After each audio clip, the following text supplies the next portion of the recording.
It was dangerous, but it was also a highly skilled process. You don't want to burn the oil. You want beautiful, clear oil to come out of this 200-gallon cast iron pot on your floating ship in the middle of the ocean.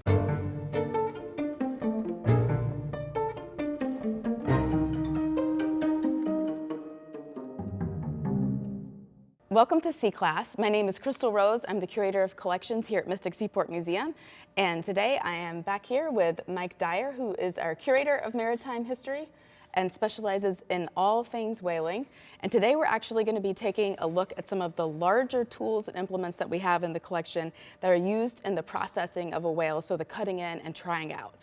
So let's start from the beginning. What are these huge hooks that are right here in front of us? Yeah, blubber hooks, really important pieces of the process. So, you know, once the whale had been taken at sea and brought back to the ship, it would have been tied by its flukes to the bow, and then the carcass is alongside the ship, and then the crew members who were trained to do this would actually dismember the carcass. So that actually, the idea with whaling commercial whaling is to extract a product, and the product is oil. And in order to get the oil, you got to get the blubber off the whale. And in order to get the blubber off the whale, you need some heavy-duty equipment, including these wrought iron blubber hooks, which would be attached to a series of large single blocks with a 3-inch manila tackle that would go through the blocks and around to the windlass where the crew would be working at the windlass to pull that rope taut, go through the blocks, would put tension on the hook. Now the tricky bit was, how do you get the hook into them? Yeah. So wait, so these guys, they're not like in the water. They're in a cutting in stage, correct? Well, the guys cutting in are, but the guy who had to stick this hook into the whale. He's on the whale. He's on the whale. Yep. Okay. Yep. So he had a rope attached to him and a buddy keeping track of the rope. Yep. And he had to go down on the carcass of the whale, sharks swimming around. Yep. And cut a hole in the blubber, and then this giant hook. Now, of course, this particular example weighs 228 pounds.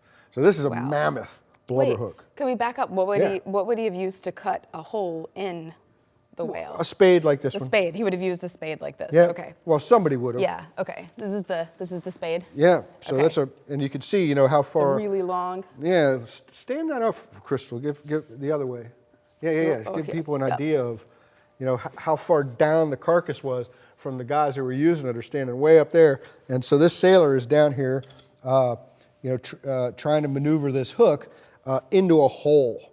Right. And so once this hook, and these things are really quite interesting to look at. You can see the way they're designed. It's got this V shape to it, in a kind of a very deep. It's a deep hook, and it's wide, so that as this thing comes under tension, it'll grab at an angle, right? Yeah. So it's not like a fish hook that's going straight in. Right. It grabs at an angle, and then this V part will actually cut sort of into the blubber and hold on better. They lost blubber hooks all the time, so it happened often. Yeah. But how many would you have carried with you? Well, at least 3 or 4. 3 or 4. 3 or 4, and sometimes you would have to make do with a chain. Like if you lost 4 blubber hooks, you're out of luck. You got no more blubber hooks. So you'd have to use a chain, to rig up some sort of chain or a block of wood. Yep. And so it was a complicated process. But these were made. This is actually some interesting research that we've done recently. Yeah. Into these hooks, because it's not there's not a lot that's really known about how they were made. Right. But recent research suggests that they were in fact made by the same people who made harpoons. Oh wow. Yeah. Yeah. Interesting. But they're forged, so they would need not cast, they're forged. Right. They would need a big trip hammer to bang that iron into place. And then they were sold by the pound. Yeah. Isn't that interesting? Yeah. I thought it was really interesting to see in the account books, you know, where some shipsmith is supplying materials to any particular voyage. Right. That, you know, And he's selling. 2 blubber hooks, 104 pounds, 112 pounds, so they're sold by the pound. Yeah. So that's interesting. Yeah, that is. Yeah, that's really cool. And that's what they are. You know, Yeah. we know a lot about trying, you know, the process of trying out. And there's always this, you know, really interesting scholarly research into the origin of shipboard try-works. But nowhere in the conversation does the blubber hook come into the question. So Yeah. when was the blubber hook sort of created and used?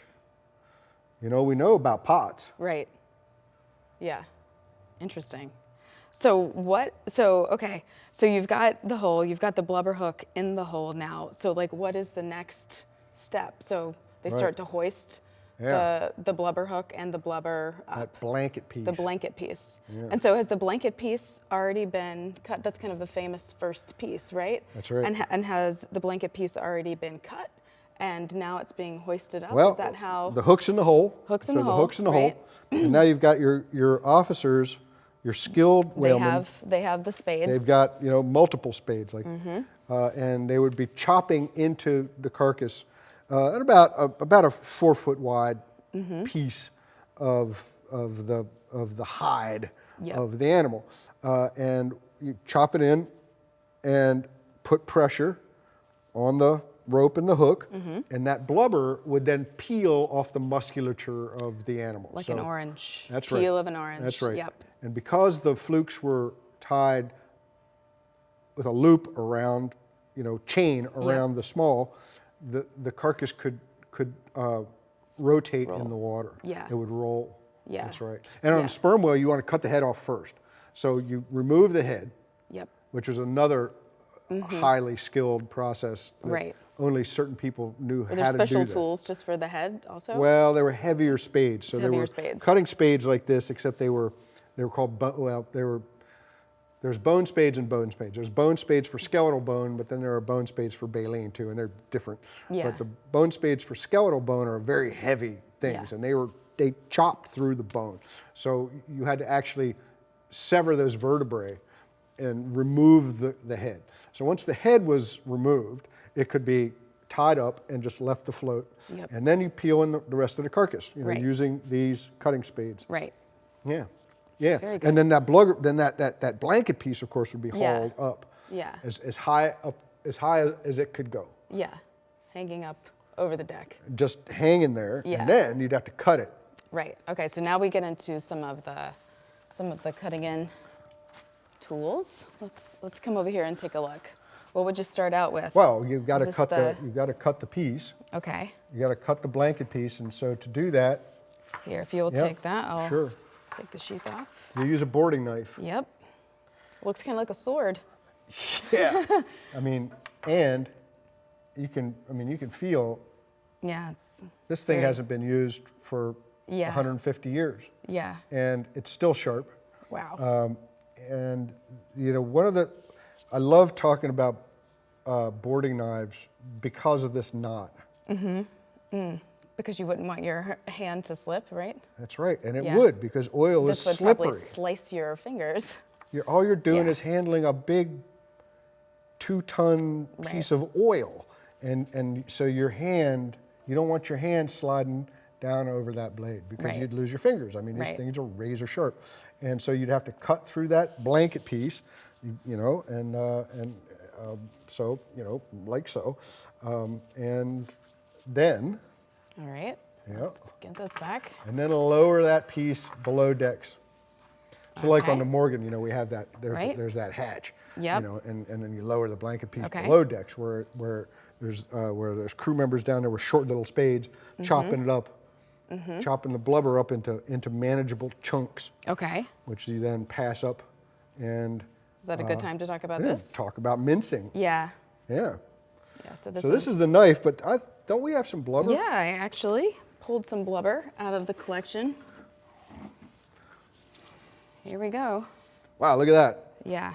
We're not actually going to cut this, but, but yeah, this is actually sperm whale blubber that we've recently tested with peptide mass fingerprint testing. But you can see Got a here, hold of the box. it's dried out. It's Look at that, and it's sliced Yep. thin. Yep, which would have been called like Bible leaves. I think so, yeah. Yep. Yep.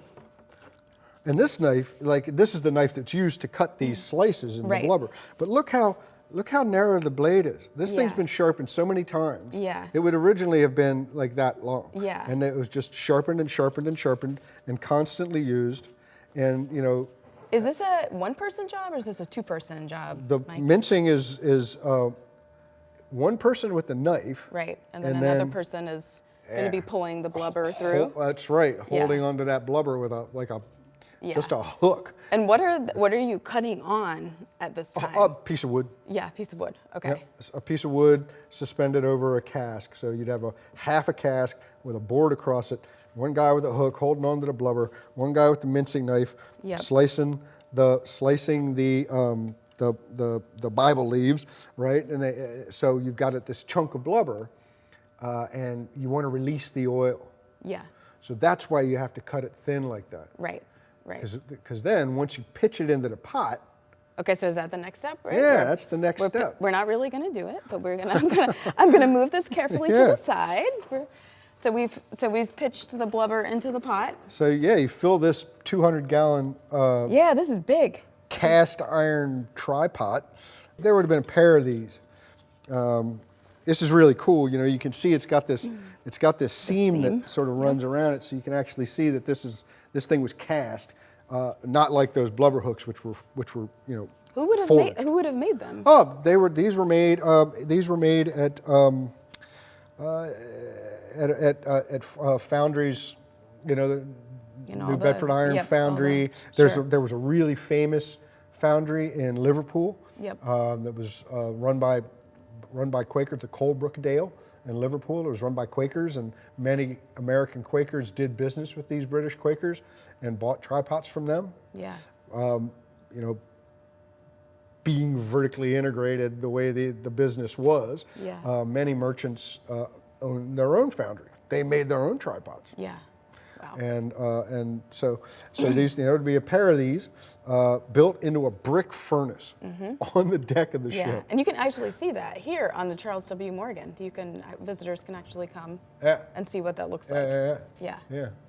It's really, it's fascinating, and it turned a ship into a floating factory. Yeah. Yeah.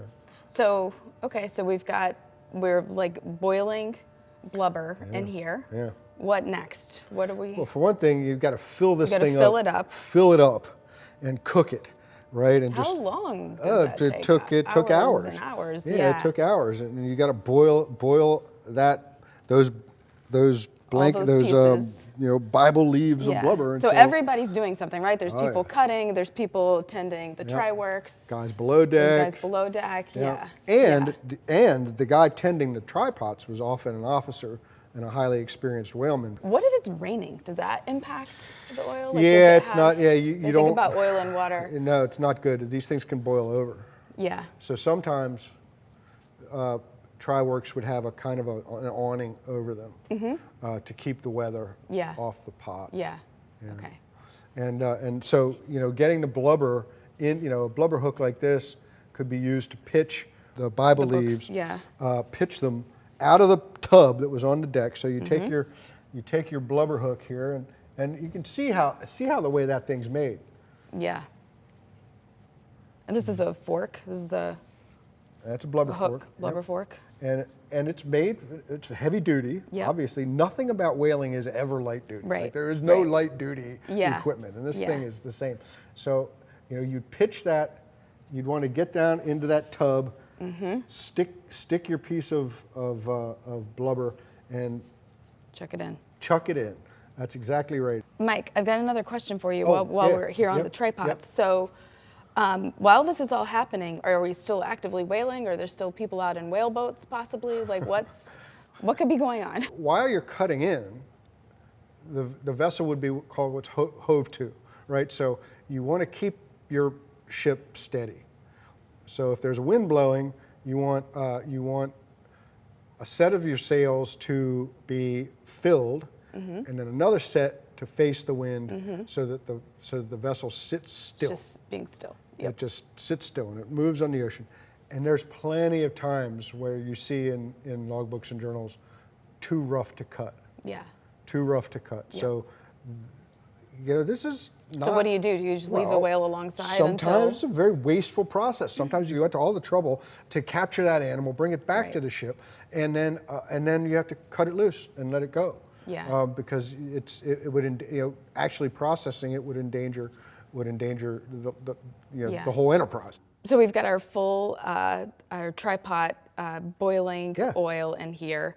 What happens next? What happens when it's ready? How do you know it's ready? Well, for one thing, the one piece of equipment that we don't have here is just a piece of wood, a stick that you'd stir up the pot with to stir the oil, and you keep that blubber moving around in there because you don't want it to stick, you don't want it to burn. You got to keep it moving around. And when through years of experience you look in there and you say, oh yeah, those pieces are fritters. They're all the oil's out.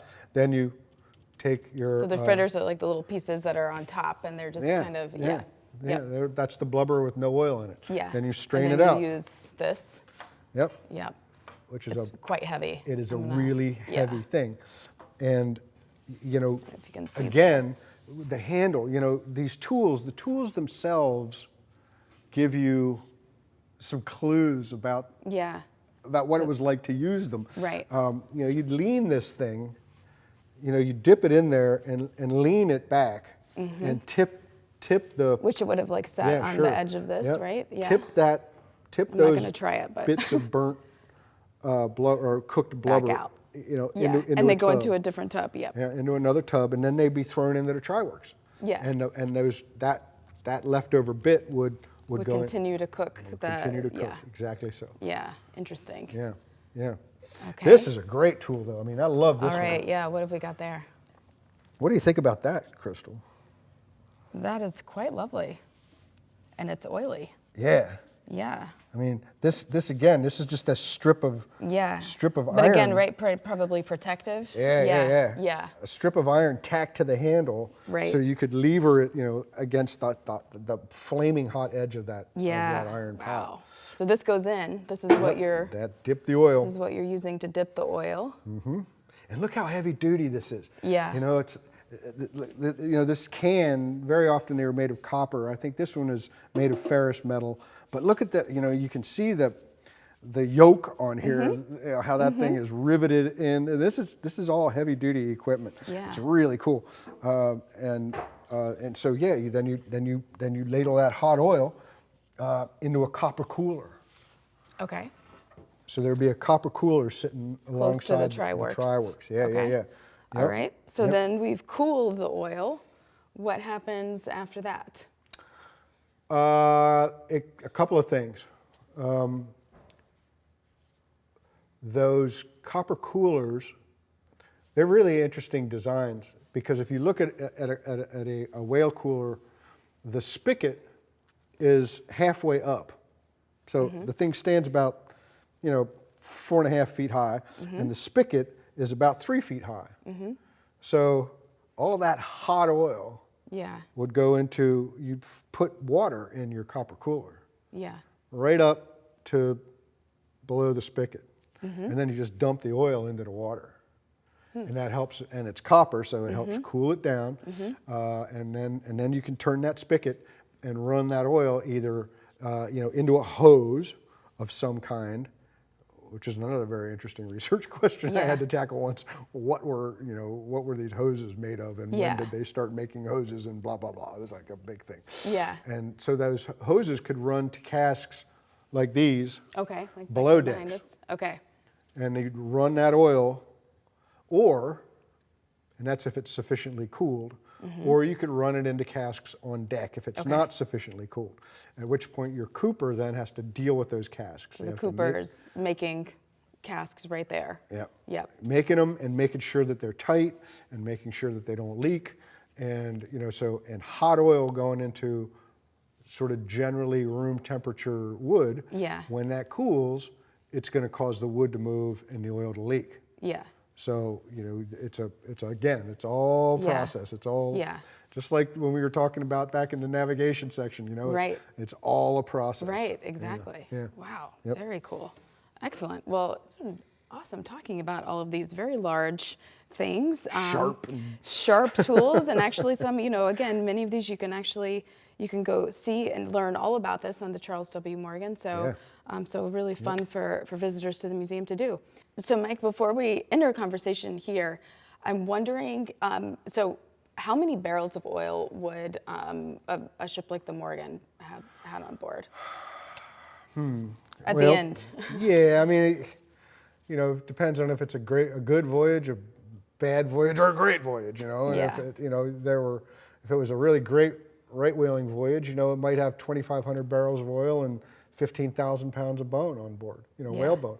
You know, a sperm whaling voyage, a really great sperm whaling voyage would be 2,100 barrels of oil, and that's, you know, that's not 2,100 of those. Yeah. It's a measure of equivalence. So Right. you know, 1 barrel is 31.5 gallons, right? And so whalemen would look at a whale and say, that's a 15 barrel whale. That's a 40 barrel bull. That's a, you know, 100 barrel whale. And they looked at animals by how much oil they made. You know, another thing I'm wondering about is, you know, I've read in some logbooks that would, you know, see that they would record, you know, such and such vessel actually shipped oil back.